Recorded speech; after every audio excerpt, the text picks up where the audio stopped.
Assalamualaikum warahmatullahi wabarakatuh. Baik, kita akan membahas pada sesi ini kita akan membahas tentang pengelolaan pembenihan pada ikan patin. Diharapkan setelah mengikuti sesi ini mahasiswa dapat memahami bagaimana pengelolaan pemeliharaan pada ikan patin. Indikator kinerja yang kita harapkan mahasiswa mampu menjelaskan bagaimana pengelolaan pemeliharaan induk ikan patin, menjelaskan metode seleksi induk dan tahapan proses pemijahan. Seperti kita ketahui, suatu kegiatan pembenihan adalah suatu kegiatan memproduksi benih ikan yang dilakukan sampai ukuran benih siap tebar. Kegiatan dalam kegiatan pembenihan ikan meliputi pemeliharaan induk, atau yang dimulai dari kegiatan pemeliharaan induk, lalu dilakukan tahap berikutnya adalah seleksi induk untuk proses pemijahan. Yang ketiga adalah proses pemijahan sendiri, penetasan telur, dilanjutkan dengan perawatan larva, pendederan, dan hingga pemanenan. Ini merupakan rangkaian kegiatan dalam proses pembenihan ikan, terutama pada ikan patin. Kita mulai pembahasan yang pertama, yaitu pemeliharaan induk. Ada beberapa hal yang harus kita perhatikan pada saat kita melakukan pemeliharaan induk. Yang pertama adalah pada tebar induk. Yang kedua adalah jenis dan jumlah pakan yang kita berikan. Dan yang ketiga adalah lingkungan ataupun kondisi kolam. 3 faktor ini harus kita perhatikan secara intensif dalam proses pemeliharaan induk. Dengan tujuan utamanya adalah mendapatkan induk yang secara kualitas gonatnya itu baik. Pemeliharaan induk ikan patin biasanya dapat dipelihara di kolam, baik kolam tanah ataupun kolam semen ataupun kolam tembok. Ini bisa kita lakukan pemeliharaan di situ, atau juga dapat dipelihara di keramba jaring apung ataupun di keramba-keramba yang lainnya. Kondisi ideal dalam proses pemeliharaan induk yang diharapkan adalah kedalaman minimal 80 cm dengan kepadatan antara 4 sampai 5 kg per meter persegi. Ini harus diperhatikan karena kalau kepadatan terlalu tinggi ini juga tidak baik dalam memacu proses perkembangan gonatnya. Untuk memacu proses perkembangan gonat, yang tidak bisa kita lepaskan adalah nutrisi yang kita berikan selama proses pemeliharaan induk. Sehingga dalam proses pemeliharaan induk sebaiknya pakan yang kita berikan itu mengandung kadar protein 25-35%. Semakin tinggi kadar protein tentu saja ini akan semakin baik, karena sebagaimana kita ketahui protein ini sebagai salah satu unsur utama dalam proses pematangan gonat. Selain pelet yang dapat kita berikan dengan kadar protein 25-35%, kita juga bisa memberikan keong mas ataupun kijing 10% dari bobot biomasa dan dapat kita berikan 1-2 kali dalam 1 minggu. Tujuannya adalah untuk meningkatkan asupan nutrisi terutama protein dan lemak untuk memacu proses perkembangan gonat. Nah, pakan pelet dapat kita berikan 3-4% per hari dan diberikan 3 kali dalam 1 hari. Seleksi induk, tahap yang berikutnya adalah seleksi induk. Induk betina ikan patin ideal dapat kita gunakan untuk digunakan sebagai induk itu berumur lebih dari 2,5 tahun atau 2,5 tahun dengan berat minimal 3 kg. Walaupun seringkali kita mendapatkan kondisi berat di bawah 3 kg ini juga sudah bisa kita pijahkan, tetapi kondisi ini belum optimal. Induk yang sudah siap memijah itu dapat kita lihat dari bentuk perutnya, ya. Bentuk perutnya itu membesar ke arah anus, lalu terasa empuk ataupun lembek dan halus pada saat kita melakukan perabaan dengan tangan. Lalu yang kedua juga bisa kita lihat dari urogenitalnya atau kloakanya. Pada genital pornya, pada bagian induk ini yang sudah siap ini terlihat membengkak dan tampak kemerahan. Dan kalau kita amati telurnya, itu telurnya berwarna kekuningan, jernih kekuningan, dan ukuran telurnya seragam. Kalau kita amati di bawah mikroskop, dengan kita memberikan larutan Shera pada telur, terlihat bahwa inti telur sudah terlihat di pinggir. Ini merupakan beberapa kriteria induk betina yang sudah siap. Kita lihat di sini secara morfologi bagaimana kita proses melakukan seleksi. Pertama kita melakukan seleksi adalah dengan melihat bagian perut. Perut sudah membesar, ini salah satu indikator pertama yang bisa kita gunakan. Jadi perut bagian bawah sini kelihatan membulat dan membesar. Lalu yang kedua, kita bisa melakukan perabaan pada bagian di sini, ya. Pada bagian di sini, bagian bawah perut, di mana kalau bagian bawah perut ini sudah lembek, tidak keras, ini juga salah satu indikasi bahwa induk tersebut juga sudah mulai matang gonat atau bisa kita pijahkan. Yang ketiga, tahapan ketiga yang untuk proses seleksi yang kita lakukan adalah dengan melihat sirip antara anus dengan sirip anal di sini. Ya, kalau di bagian di sini ini sudah lembek dan terlihatan agak membesar, lembek dan membesar, ini juga salah satu kriteria. Dan yang terakhir bisa kita gunakan adalah dengan melihat alat kelaminnya. Alat kelamin pada induk betina yang sudah siap mijah biasanya akan sangat terlihat di bagian alat kelamin ini akan sangat membesar, mulai membesar dan berwarna kemerahan. Ya, ini 3 proses tahapan yang bisa kita lakukan untuk melakukan proses seleksi induk. Kalau kita merasa kurang yakin dengan proses secara morfologi, kita dapat melakukan kanulasi ataupun memasukkan selang kateter ke dalam urogenital. Di sini kita lihat ya, kita masukkan selang kateter untuk mengambil telurnya. Ya. Jadi selang kateter ini salah satu fungsinya untuk mengambil telur di dalam gonad. Setelah kita mendapatkan telur, selanjutnya kita bisa mengamati secara langsung, ataupun di bawah mikroskop. Telur yang sudah siap ini diindikasikan dengan berwarna kuning, transparan ataupun bening. Ini kalau kita mengamati secara langsung. Dan telurnya relatif seragam.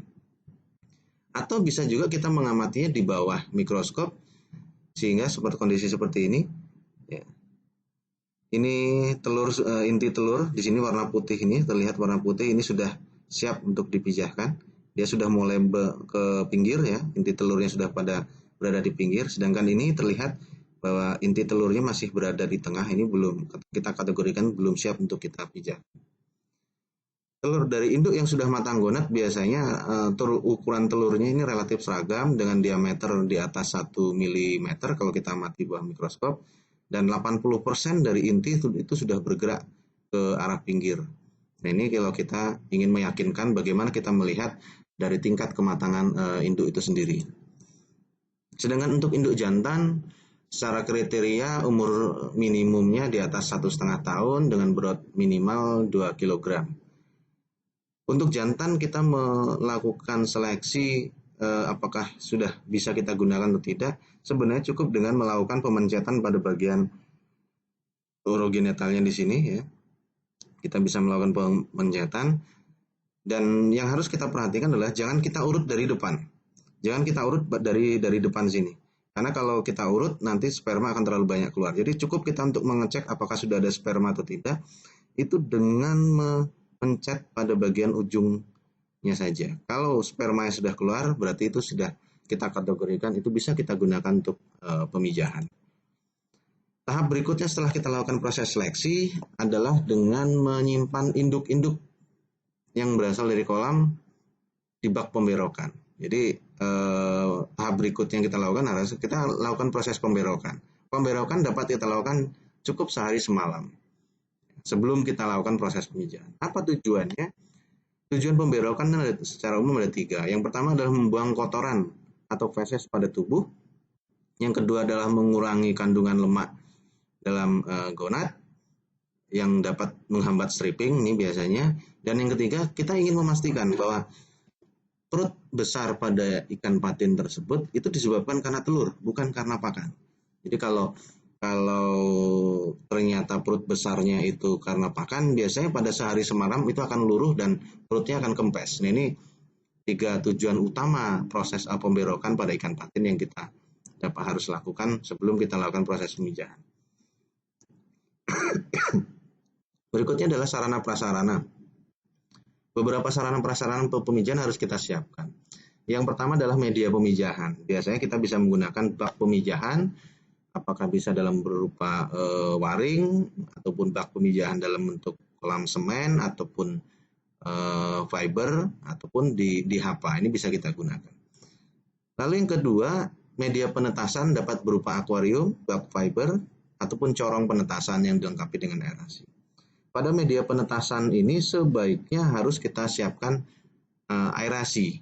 Jadi salah satu fungsi aerasi adalah untuk meningkatkan proses difusi oksigen sehingga oksigen di dalam media penetasan nanti akan cukup baik. Sedangkan kalau kita melakukan penetasan dengan corong penetasan, sebaiknya diberi aliran air serta aerasi. Nah, yang ketiga yang harus kita siapkan adalah media kultur artemia dalam bentuk corong penetasan artemia. Ini nanti untuk memenuhi kebutuhan pakan selama kurang lebih 7 hari setelah proses penetasan. Saat ini pemijahan ikan patin dapat kita lakukan hanya dengan metode pemijahan secara buatan, dengan aplikasi rangsangan hormon, dan pembuahannya pun kita lakukan secara buatan. Nah, dalam proses pemijahan ikan patin biasanya kita menggunakan hormon. Ini beberapa jenis hormon. Kita dapat menggunakan hormon ovaprin, HCG, hipofisa ikan mas, atau beberapa jenis hormon lainnya, atau kombinasi dari beberapa jenis hormon ini. Secara umum pemijahan ikan patin, proses pemasukan hormon dengan melakukan penyuntikan, ini kita lakukan penyuntikan sebanyak 2 kali. Nah, ini contoh simulasi kalau kita melakukan pemijahan hormon dengan menggunakan hormon ovaprin. Dosis yang bisa kita gunakan adalah 0,5 sampai 0,9 ml per kilogram induk. Range dosis hormon ini sangat tergantung kepada tingkat kematangan induk. Semakin matang tingkat kematangan telur pada induk, dosisnya akan semakin rendah. Atau tingkat kematangan yang belum, ini dosisnya akan bisa kita naikkan. Jadi yang menentukan dosis di sini ini sangat dipengaruhi bagaimana kita menentukan kualitas dari induk, terutama dari tingkat kematangan telur. Nah, penyuntikan ini kita lakukan 2 kali. Penyuntikan pertama ini 1/3 bagian dari dosis yang kita gunakan. Penyuntikan kedua itu 2/3 bagian dari dosis yang kita gunakan. Dengan jarak penyuntikan 1 dan penyuntikan 2 ini kurang lebih bisa 10 sampai 12 jam. Dan penyuntikan 2 sampai stripping ini bisa kurang lebih sekitar 12 jam. Tetapi harus kita perhatikan, setelah kita melakukan penyuntikan yang kedua, kita harus melakukan pengecekan secara rutin. Pengontrolan induk secara rutin. Jangan sampai induk sudah mengeluarkan telur terlebih dahulu. Nah, kapan kita melakukan pengontrolan pada induk setelah kita melakukan penyuntikan kedua? Biasanya kontrol untuk stripping itu kita lakukan sekitar 4 jam setelah kita lakukan proses penyuntikan. Penyuntikan pertama pada induk ikan patin ini tujuan utamanya adalah menyeragamkan tingkat kematangan telur. Jadi pada saat kita melakukan pengecekan induk, biasanya kita sering mendapatkan tingkat keseragamannya tidak sama. Tingkat keseragaman induk tidak sama, tingkat kematangan telurnya juga tidak sama, sehingga pada penyuntikan pertama ini tujuan kita adalah menyeragamkan tingkat kematangan telur dalam satu induk. Nah, penyuntikan kedua baru kita lakukan untuk membantu dan mempercepat proses ovulasi. Ya, apakah jantan disuntik? Biasanya jantan itu kita lakukan proses juga penyuntikan. Yang penyuntikannya itu kita lakukan bersamaan dengan penyuntikan kedua pada induk betina. Tujuannya apa? Tujuannya itu untuk membantu dan meningkatkan jumlah sperma pada induk ikan jantan. Dosisnya berapa? Biasanya kita gunakan dosisnya antara 0,2 sampai 0,3 ml per kilogram dari induk.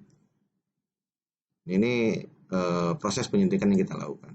Nah, ini beberapa tahapan. Pertama, kita melakukan pengecekan induk. Pengecekan induk ini dapat kita lakukan secara morfologi dari ukuran dan keseragaman telur. Ini tadi yang kita sudah bahas. Lalu yang kedua, tahap berikutnya kita suntik. Setelah hormon kita dapatkan dengan kita konversikan dengan bobot induk, tahap berikutnya adalah kita lakukan proses penyuntikan. Kita melakukan penyuntikan bisa dilakukan, yang paling sering adalah dilakukan di punggung dengan tingkat kemiringan 45 derajat Celcius. Pada saat kita suntik, kita harus urut di bagian yang kita suntik. Tujuannya adalah untuk memastikan dan membantu hormon masuk ke dalam tubuh ikan. Setelah kita lakukan proses penyuntikan, tahap berikutnya adalah kita lakukan proses pengeluaran telur atau melalui proses stripping. Lalu juga kita lakukan pengeluaran sperma melalui proses stripping. Sperma bisa langsung kita lakukan proses pembuahan di dalam telur atau sebelumnya kita tampung dulu di larutan fisiologis. Larutan fisiologis yang kita gunakan ini tujuan utama adalah untuk meningkatkan motilitas dari sperma. Ini salah satu juga contoh bagaimana kita melakukan proses stripping. Nah, tanda-tanda ikan yang telah di stripping, telah siap di stripping, ini biasanya telur telah keluar jika diurut secara perlahan pada bagian urogenital dan induk sudah terlihat di bawah di permukaan air. Ini salah satu tanda. Jadi kalau kita lihat bahwa induk itu sudah banyak di permukaan air, diam, ini kita harus segera melakukan pengecekan. Nah, yang harus diperhatikan pada saat kita melakukan stripping pada induk ikan patin, stripping seharusnya harus tepat waktu. Kenapa tepat waktu? Kalau strippingnya terlambat, biasanya air akan sudah masuk ke dalam gonad melalui saluran gonad yang menyebabkan telur itu encer dan telur berkontaminan dengan air. Nah, ini dampaknya juga akan mempengaruhi terhadap kualitas telur. Lalu kalau kita strippingnya terlalu cepat dan kita paksa, biasanya akan dapat menyebabkan pendarahan. Jadi pada saat kita melakukan proses stripping ini harus benar-benar tepat secara waktunya. Lalu jangan terlalu menekan pada saat mengurut. Jangan terlalu menekan dengan kencang pada saat mengurut, karena hal ini akan dapat menyebabkan, pertama adalah induk stres, yang kedua juga akan dapat menyebabkan luka-luka pada lapisan kulit serta bagian organ bagian dalam. Kalau kira-kira setelah kita lakukan proses pengecekan ini telur belum keluar, ini sebaiknya jangan dipaksa untuk dikeluarkan. Tetapi kembalikan ke media inkubasi. Lalu secara periodik kita lakukan proses pengecekan. Apakah 1 jam atau setengah jam, selanjutnya kita lakukan proses pengecekan. Pada saat kita melakukan stripping, sebaiknya dihindari sinar matahari langsung. Terutama terik sinar matahari, karena sinar ultraviolet akan dapat mengganggu kualitas dari telur, dapat merusak kualitas dari telur itu sendiri. Dan pada saat kita melakukan stripping, sebaiknya kita hindari dari adanya air ataupun darah. Jadi salah satu fungsi tisu yang bisa kita gunakan adalah untuk mengelap air yang ada di bagian tangan kita atau pada tubuh ikan, supaya tidak ada tetesan air yang masuk ke dalam telur. Karena kalau telur sudah bercampur dengan air, ini akan dapat menyebabkan telur bereaksi, pada akhirnya akan dapat menyebabkan penutupan lapisan korion. Penutupan lapisan mikrofil yang pada akhirnya akan menghambat proses pembuahan dari telur itu sendiri. Nah, ini setelah kita lakukan proses pengambilan stripping telur dan sperma, selanjutnya kita lakukan pencampuran pembuahan. Setelah kita lakukan proses pembuahan, apa yang kita lakukan adalah dengan menambahkan larutan pembuahan atau larutan fisiologis NaCl 0,9%. Fungsinya NaCl ini adalah larutan fisiologis ini adalah untuk membantu proses pembuahan, meningkatkan derajat pembuahan barikan. Setelah kita lakukan proses pencampuran, pembuahan, selanjutnya kita lakukan proses pembilasan. Pembilasan bisa dilakukan dengan larutan fisiologis atau dengan air bersih. Tujuannya adalah untuk membuang sisa-sisa kotoran yang masih ada pada saat kita melakukan proses pembuahan. Selanjutnya kita lakukan proses penebaran telur. Pada saat penebaran telur, yang harus kita perhatikan adalah sebaiknya penebaran dilakukan benar-benar secara merata. Jangan terjadi proses penumpukan dari telur. Karena penumpukan dari telur ini pada akhirnya akan berdampak terhadap proses respirasi telur. Jadi kalau terjadi proses penumpukan, pada akhirnya respirasi yang di telur ini akan terhambat. Pada akhirnya biasanya seringkali akan menyebabkan kematian pada telur. Pada media penetasan sebaiknya diberikan larutan methylene blue ataupun garam. Tujuannya adalah untuk mencegah tubuhnya jamur. Selain itu juga pada media penetasan harus kita berikan aerasi untuk meningkatkan kadar oksigen larut pada media. Nah, faktor-faktor yang harus kita perhatikan dalam inkubasi atau penetasan telur itu adalah yang pertama, jangan ada penumpukan telur yang tadi saya sebutkan, karena telur dengan adanya penumpukan telur akan dapat menyebabkan terganggunya proses respirasi, pada akhirnya akan dapat menyebabkan kematian pada telur. Kalau terjadi kematian pada telur, pada akhirnya telur akan membusuk, dampaknya adalah terjadinya penurunan kualitas air pada media. Yang kedua adalah pada media inkubasi sebaiknya diberi aerasi yang cukup, dan suhu harus diperhatikan dengan kisaran suhu 29-30 derajat Celcius. Biasanya telur akan mulai menetas pada jam ke-18 dan puncak penetasannya pada jam ke-24 dari proses pembuahan. Nah, penetasan kita bisa lihat telur yang dibuahi biasanya akan berwarna kuning kecoklat-coklatan dan jernih, sedangkan telur yang mati berwarna putih. Ini sangat terlihat. Indikasi telur dibuahi atau tidak ini biasanya kita bisa lihat setelah 6 atau 8 jam dari proses pembuahan. Sebaiknya kita lakukan proses penyiponan untuk membuang telur yang tidak menetas. Jadi setelah proses penetasan puncaknya, sebaiknya segera kita lakukan proses penyiponan dengan membuang telur yang tidak menetas dan atau mengambil larva yang menetas dipindahkan ke tempat yang lain. Nah, beberapa faktor yang dapat mempengaruhi daya tetas telur pada ikan patin. Yang pertama adalah kualitas telur itu sendiri, yang sangat dipengaruhi oleh kualitas pakan yang diberikan pada induk dan tingkat kematangan telur. Kalau selama proses pemeliharaan induk kualitas pakan yang kita berikan buruk, biasanya ini juga akan berdampak terhadap kualitas telur. Terutama yang nanti dampak langsungnya adalah dari derajat penetasan. Kualitas pakan yang kita berikan buruk selama proses pemeliharaan induk, ini juga akan berdampak terhadap derajat penetasan yang jelek atau derajat penetasan yang rendah. Yang kedua, lingkungan. Lingkungan yang harus kita perhatikan adalah suhu, oksigen. Ini yang paling utama, suhu dan oksigen. Suhu ideal untuk proses penetasan itu di atas 26 derajat Celcius, dan oksigen ini kita harus lakukan pemberian aerasi secara terus-menerus di media penetasan. Lalu yang ketiga adalah gerakan air. Sebaiknya pada saat proses penetasan itu jangan ada terlalu gerakan air terlalu kuat yang akan berdampak terhadap benturan-benturan pada telur sehingga mengakibatkan telur pecah. Ini yang harus kita hindari. Lalu bagaimana kalau kita melakukan penetasan dengan corong? Penetasan dengan corong juga sebaiknya diberi aliran air secara kecil, tetapi tidak menyebabkan pergolakan air yang dapat menyebabkan benturan. Jadi aliran airnya harus kita atur sedemikian rupa sehingga tidak menyebabkan terjadinya benturan air. Selain itu juga yang mempengaruhi daya penetasan telur itu adalah peningkatan suhu yang drastis ataupun tekanan oksigen. Ini akan dapat mempengaruhi penetasan telur.